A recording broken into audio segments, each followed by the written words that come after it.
Flesh-eating bacteria in Florida, the hidden danger seniors must know. Hello, I'm Dr. James Whitaker, and welcome back to American Urologist, where we discuss the most pressing health risks facing older adults today. Now, most people associate Florida with sunshine, retirement, and relaxation, but there's a lesser-known, often underestimated danger lurking just beneath the surface of its warm coastal waters. And for seniors, it can be deadly within hours. I'm talking about necrotizing fasciitis, more commonly referred to as a flesh-eating bacterial infection. In recent years, Florida has seen a concerning uptick in cases, particularly affecting older adults with even minor wounds, compromised immune systems, or underlying chronic conditions. Today, I'll walk you through a real-world case, the mechanisms behind the infection, symptoms to watch for, and, most importantly, how to protect yourself.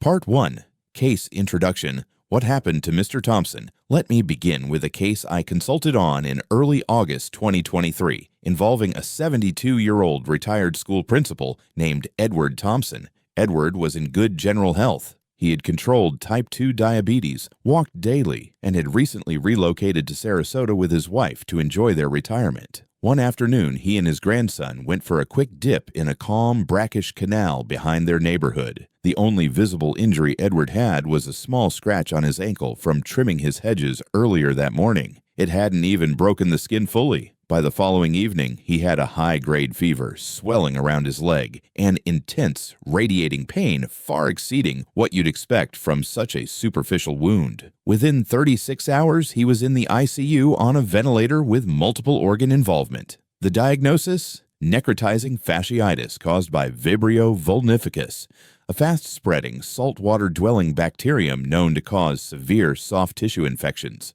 Part 2. The science. What is Vibrio vulnificus? Vibrio vulnificus is a gram-negative, rod-shaped bacterium that thrives in warm, brackish waters, typically in temperatures above 68 degrees. Florida's coastal and estuarine environments provide the ideal habitat. For most healthy individuals, contact with Vibrio through intact skin poses minimal risk. However, in older adults, particularly those with diabetes, chronic liver disease, or immunosuppressive conditions, even minor skin breaks can act as an open door for systemic infection. The bacteria produce enzymes that destroy fascia, the connective tissue surrounding muscles and organs, which is why the infection spreads so rapidly. Once the tissue is compromised, the body mounts an inflammatory storm, leading to septic shock and multi-organ failure if untreated. Part 3. Early warning signs. What seniors must recognize. Time is critical. Early symptoms often mimic cellulitis but escalate with shocking speed. Seniors, and those who care for them, should watch for sudden swelling and redness around a wound or scratch, intense disproportionate pain, skin discoloration, purple or black mottling, fever, chills, and confusion, blistering or pus-filled lesions, rapid progression within hours, not days. In Mr. Thompson's case, the tipping point came just 20 hours post-exposure. The swelling had moved up past the knee, and his skin was visibly discolored. At that point, surgical debridement became the only option, a procedure where all affected tissue is removed, often including muscle. Part 4. Who is at risk? According to data from the CDC and Florida Department of Health, individuals over 65 account for over 55% of Vibrio vulnificus fatalities. Diabetes triples the risk of severe infection. Those with liver disease, including non-alcoholic fatty liver disease, are particularly vulnerable. Open wounds, no matter how small, are significant entry points. It's also worth noting that immunosuppressive medications, commonly prescribed for autoimmune diseases, post-transplant care, or chronic inflammation, greatly increase susceptibility. Part 5. Prevention strategies specific to seniors.